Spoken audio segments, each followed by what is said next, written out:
Have questions about OSHA 10 General Industry Training in New York? You're in the right place. In this video, we'll answer the top 5 questions every worker and employer should know, from who needs this course, to how it works, how long it takes, and what you'll get after completion.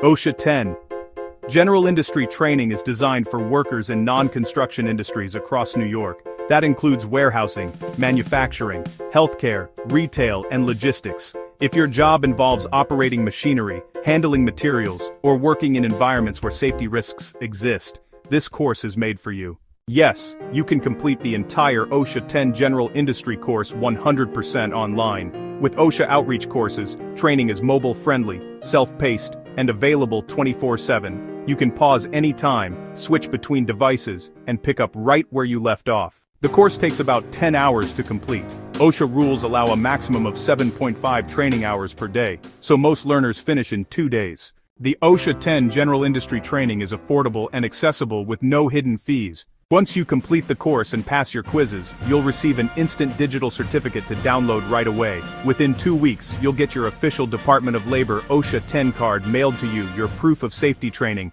recognized nationwide. Ready to start your OSHA 10 General Industry Training in New York? Visit OSHA-outreachcourses.com, enroll online today, and get certified from anywhere. Remember to like, comment, share, and subscribe to OSHA Outreach Courses.